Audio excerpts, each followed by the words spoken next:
Tuesday, sir. The time is very short. My father Capulet will have it so, and I am nothing slow to slack his haste. You say you do not know the lady's mind. Uneven is the course. I like it not.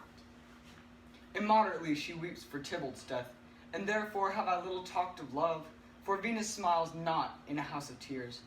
Now, sir, her father counts it dangerous, that she doth give her sorrow so much sway, and in his wisdom haste our marriage, to stop the induction of her tears, which, too much minded by herself alone, may be put from her society. Now, do you know the reason of this haste? I knew not why it should be slow. Look, sir, here comes thy lady towards my son. Happily met, my lady, and my wife. That may be, sir, when I may be a wife. That may be, must be, love, on Thursdays next. What must be shall be. That's a certain text. Come you to make confession to this father? To answer that, I should confess to you. Do not deny him that you love me. I will confess to you that I love him. So will ye, I am sure, that you love me. If I do so, it will be of more price, being spoke behind your back than to your face. Poor soul, thy face is much abused with tears. The tears have got small victory by that, for it was bad enough before their spite. Thou wrongest it more than tears with that report. That is no slander, sir, which is a truth, and Thy face is mine, and thou hast slandered it. It may be so, for it is not mine own. Are you at leisure, Holy Father, now, or shall I come to you at evening mass? My leisure serves be pensive daughter now. My lord, we must entreat the time alone. God shield I should disturb devotion. Juliet, on Thursday early will I arouse thee. Till then, adieu, and keep this holy kiss.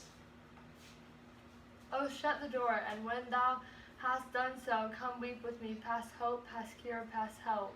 Ah, Juliet, I already know thy grief. It strains me past the compass of my wits. I hear thou must, and nothing may prorogue it, on Thursday next be married to this county.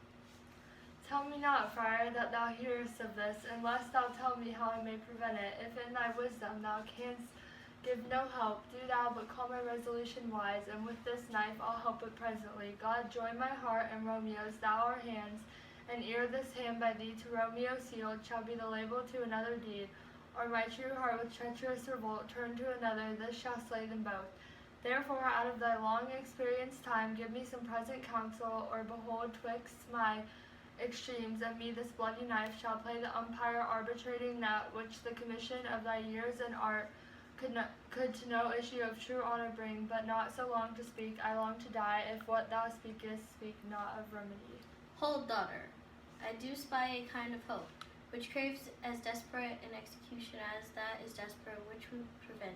If rather than to marry Count of Paris, thou hast the strength of will to slay thyself, then it is likely thou wilt undertake a thing like death to chart away this shame, that copest with death himself to escape from it, and if thou darest, I'll give thee thy remedy.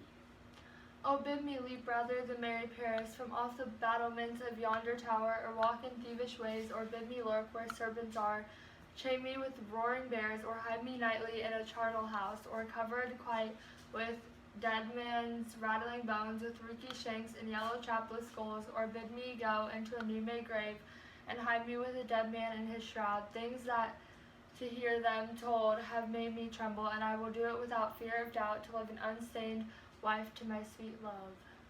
Hold then, go home, be merry, give consent to marry Paris. Wednesday is tomorrow.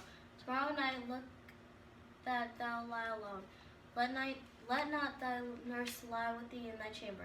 Take thou this vial, being then in bed, and this distilling liquor drink thou off.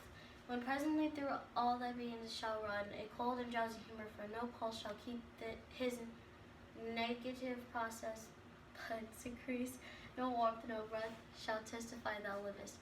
The rose in thy lips and cheek shall fade to whiny ashes, thy eyes' windows fall like death, when he shuts up the day of life. Each part, deprived of supple government, shall stiff the dark and cold, appear like death, and in this borrowed likeness of shrunken death thou shalt continue 42 hours, and then awake as from a pleasant sleep. Now when the bridegroom in the morning comes to rouse thee from thy bed, there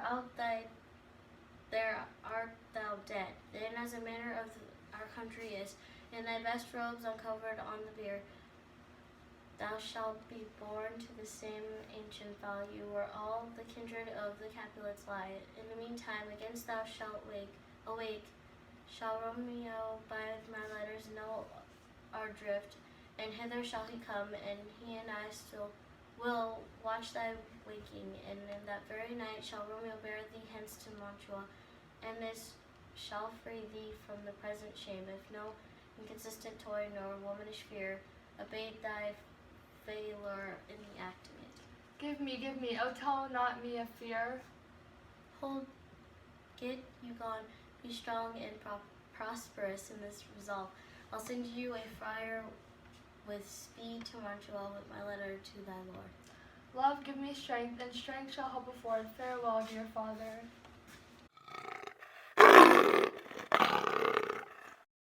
You will help. You're so dumb, I swear. More than tears, with that report. That is no slander, sir, which is the truth, and what I spake it to my face. Thy face is mine. Just And start I- over. Keep that one. Spank it to my face! Did you listen to that